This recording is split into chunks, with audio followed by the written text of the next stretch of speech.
Quoi? Salut, c'est Fabien du blog Famille Épanouie. Aujourd'hui, je voudrais partager avec toi une situation assez stressante que nous avons vécue ici aux Philippines. Et je vais t'expliquer comment on a fait pour la surmonter. Et puis je vais te donner des trucs pour garder son calme, prendre du recul, prendre de la hauteur quand il y a des situations stressantes. Parce que c'est pas toujours évident de prendre les bonnes décisions. Alors, nous avons dû aller aux urgences de l'hôpital ici à Camiguin. Camiguin, c'est une petite île et quand tu vois l'état d'insalubrité de certains endroits, de certains coins, quand tu passes déjà devant l'hôpital, parce qu'on le voit, déjà d'extérieur c'est pas jojo, alors à l'intérieur t'as pas tellement envie d'y aller. Et en fait nous avons dû y aller pour Arthur, parce que Arthur, depuis que nous sommes arrivés, au tout début, on a mis la clim un peu trop forte et il s'est attrapé un rhume. Et Arthur, le problème, c'est qu'il ne se mouche pas très bien et c'est remonté en fait dans le canal. Là, je crois que ça s'appelle la trompe d'Eustache. Enfin, j'ai oublié le nom, je crois que c'est le canal d'Eustache. Enfin, c'est pas bien grave. Vous me reprendrez les médecins. Et puis, du coup, ça s'est un petit peu, ça a bouché le canal et du coup, il entend mal. Alors, avant ça, il avait eu de la fièvre. Il avait toujours 38, 39, donc bon, son comportement allait, donc bon, on s'inquiétait pas trop, on le laissait un petit peu aller. Puis au bout de 5 jours, là, il a commencé justement à moins entendre. On s'est dit bon, là déjà on va commencer avec de Doliprane, donc la température a baissé. Et puis le problème, c'est qu'il entendait toujours très mal. Donc ça nous a, une petite séreuse, c'est pas très dangereux. On entend juste mal, c'est tout. Mais ça peut mettre entre 15 jours et 3 mois à se résorber. Donc ce qu'on a fait, c'est qu'on a appelé SOS médecin en France pour avoir un avis. Et là on est tombé sur une standardiste qui n'est pas médecin, mais qui nous a dit, qui nous a fait un petit peu stresser d'ailleurs, que monsieur, il faut absolument consulter, sinon votre enfant il risque de perdre une oreille dans l'avion. Waouh! Donc là, autant dire que on doit prendre l'avion à ce moment-là 5 jours plus tard. T'as pas tellement envie de prendre le risque que ton enfant perde une oreille. Alors, je te montre des images de l'hôpital pour te montrer un petit peu comment c'est. Et puis après, on se retrouve et je t'explique comment nous avons géré cette situation stressante et comment ça peut toi aussi t'aider. On a quoi?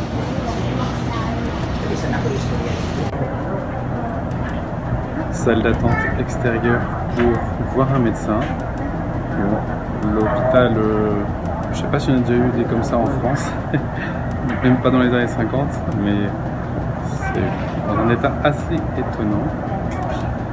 Et on a même eu une coupure d'électricité. Et dans la salle d'attente, on peut voir qu'ils font la promotion de l'allaitement. Parce que il vaut mieux éviter de donner du lait en poudre aux enfants. On retrouve là et là. Milko.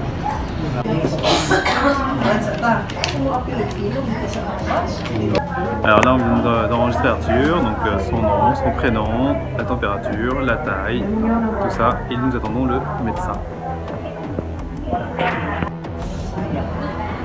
Magnifique vélo d'appartement, tout droit sorti des années 80. C'est fou que ça soit encore en état. Eh bien, nous sortons à l'instant du médecin qui nous dit que bon, il n'y a pas d'otite aiguë, donc c'est un bon point pour prendre l'avion. Mais bon, il y a sûrement donc du liquide en fait dans ses oreilles, dans la trompe d'Eustache. Lui, il n'appelle pas ça une otite séreuse, ce qui m'a étonné. Mais bon, nous on a déjà vu que c'est une otite séreuse et on est un peu inquiet justement pour prendre l'avion avec l'otite séreuse parce que ça peut être, mais c'est difficile d'avoir les infos. Lui, il savait pas trop, il disait c'est un peu, ça peut poser problème comme ça peut rien faire. Donc il nous a surtout donné un truc pour décongestionner le nez. Et puis s'il n'y a rien, si ça change rien, on revient dans 3 jours. Et j'espère que d'ici 3 jours, ça ira beaucoup mieux.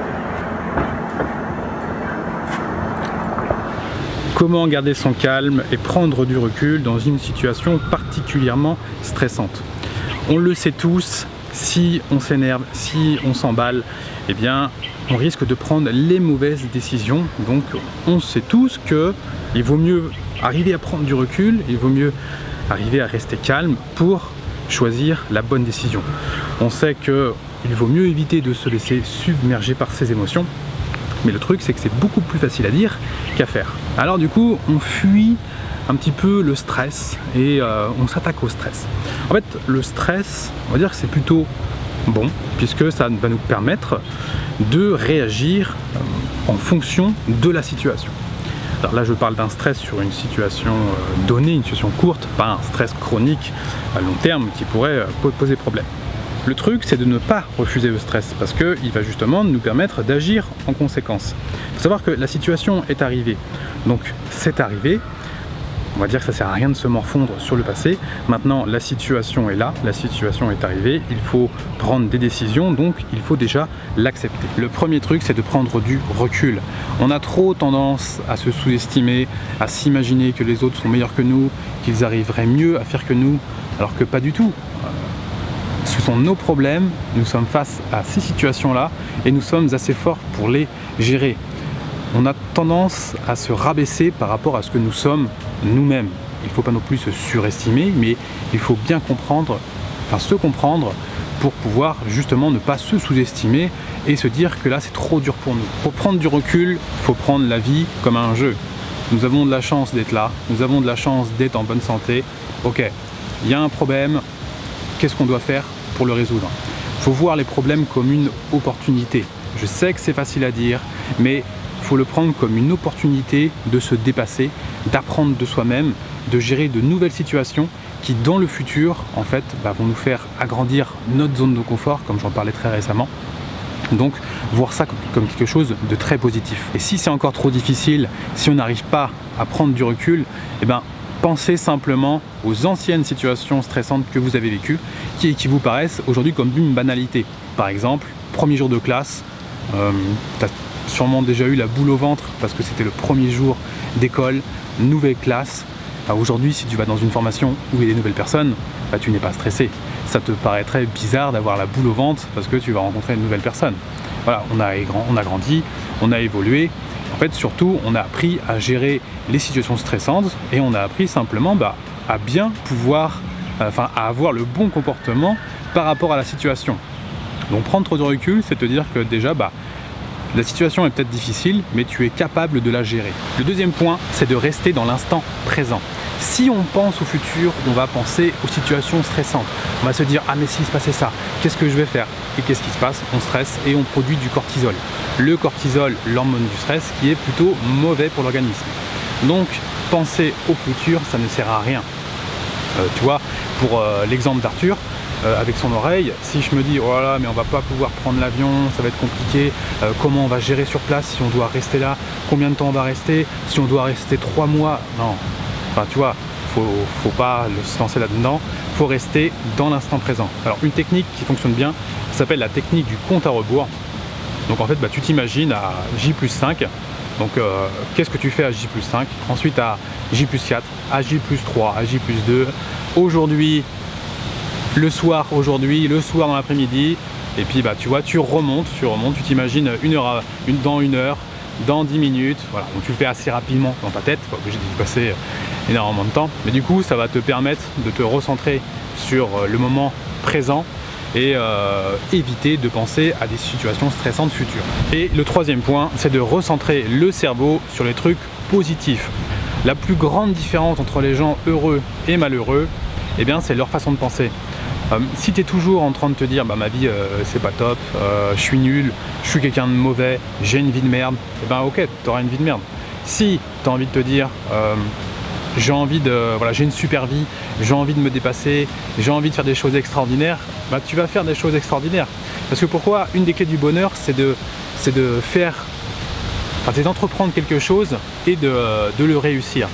Si tu n'entreprends jamais rien, si tu ne fais jamais rien, c'est difficile d'être heureux parce que tu ne peux pas utiliser tes capacités. En utilisant tes capacités pour réussir quelque chose, c'est une des clés du bonheur. Donc recentrer son cerveau sur des choses positives. Et quel est le meilleur moyen de supprimer toutes les ondes négatives? Alors là, c'est un travail à plus long terme.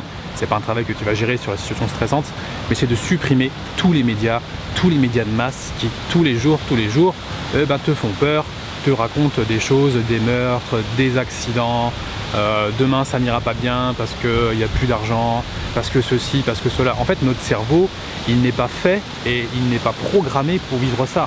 Enfin, tu t'imagines, c'est comme si là, tu prends ta voiture et puis à chaque fois on te dit tiens bah là il y a un accident, il y a eu tant de morts, tiens bah là il y a eu aussi des gens qui ont été fusillés. Enfin, ton cerveau il peut pas encaisser tout ça.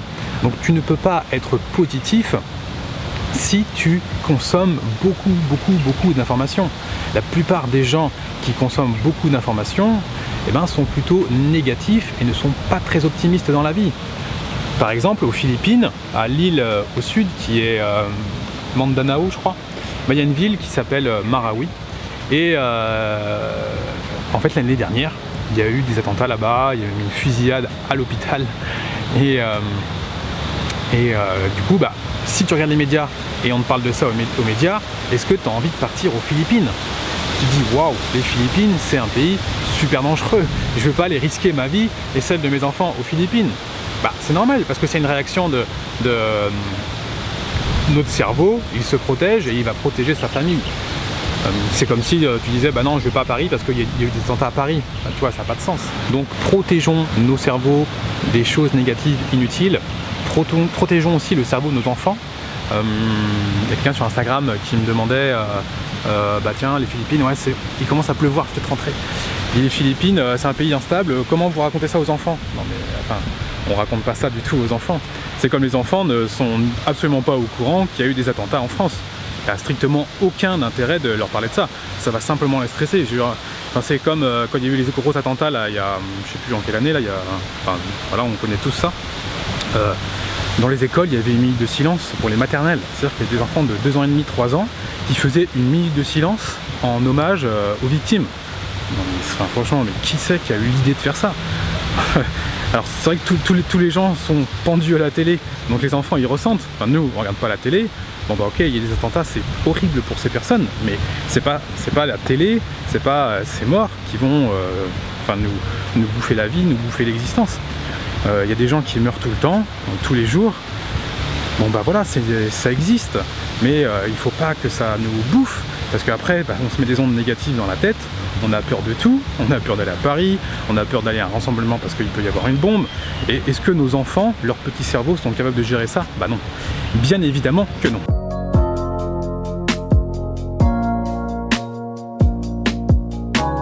Je me suis réfugié à l'abri parce que là, quand ça tombe ici, on est vite trempé. Alors le premier point à retenir, c'est de prendre du recul sur la situation. Tant que tu n'es pas en danger, tant que la vie de ta famille n'est pas en danger, tu vois qu'il reste de la marge. Donc ça permet vraiment de garder un recul sur la situation et garder un petit peu la tête froide pour prendre les bonnes décisions. La deuxième chose, c'est de rester dans l'instant présent. Si on s'imagine dans le futur, si on s'imagine tous les problèmes qui vont arriver, on produit du cortisol, c'est mauvais et on aura du mal à prendre la bonne décision. Donc la technique du moment présent, on s'imagine dans le futur et on revient doucement à l'instant présent, permet de mieux se recentrer. Et le troisième point, c'est de rester positif et surtout pas rentrer dans une dynamique négative, rester positif, voir tout ça comme une opportunité de s'améliorer. De toute façon, la situation est là, donc autant la résoudre avec le sourire, même si c'est pas toujours facile. Alors pour la petite histoire, Arthur va beaucoup mieux, il a pris son médicament décongestionnant, il entend beaucoup mieux, il n'a plus de température, donc nous allons pouvoir prendre l'avion sans difficulté, sans souci, sans stress. Mais tu vois que cette situation était quand même relativement stressante parce qu'il fallait prendre la bonne décision dans le cas où il avait toujours le problème. Et prendre la bonne décision, ça veut dire prendre l'avion ou non, donc risquer l'oreille de son enfant. Et bon, on n'a pas imaginé ça, mais si on avait dû rester, on serait resté sur place. Ça nous aurait coûté beaucoup plus cher en billets d'avion, en vie sur place. Enfin, quoique ici ça coûte pas cher, donc ça aurait même coûté moins cher qu'en France. Mais voilà, une situation un petit peu délicate, stressante pour prendre la bonne décision. Mais on n'a pas trop eu tellement à y penser, parce que justement, sur le moment présent, on pense avoir fait les bons choix. Si tu nous découvres à travers cette vidéo, eh bien je t'invite à t'abonner à la chaîne Famille Épanouie et à demander à recevoir notre guide que tu trouveras sous la vidéo, au-dessus ou sur le i. C'est un guide sur les 8 idées reçues de l'éducation traditionnelle, parce que Chaque Famille Épanouie, c'est une chaîne, un blog, un compte Instagram, un compte Facebook. Je t'invite d'ailleurs à t'abonner à tout, sur la parentalité positive, sur le maternage proximal, sur cette parentalité différente, sans punition, sans cri, sans récompense. Et on a tendance, nous, comme on a été éduqués, à reproduire le même schéma d'éducation. Et il y a quelques idées reçues qui ont la dent dure et qui en fait sont pas toujours très bonnes pour nos enfants. Donc je t'invite vraiment à télécharger ce guide, à le lire et puis à nous dire en commentaire ce que tu en penses. Voilà, c'est la fin de cette vidéo, j'espère qu'elle t'a plu. Donne-moi ton avis en commentaire sur les situations stressantes, comment toi tu aurais géré ici aux Philippines cette situation. Et puis aime cette vidéo, partage-la si tu penses qu'elle peut aider d'autres personnes. Prends soin de toi et de tes enfants.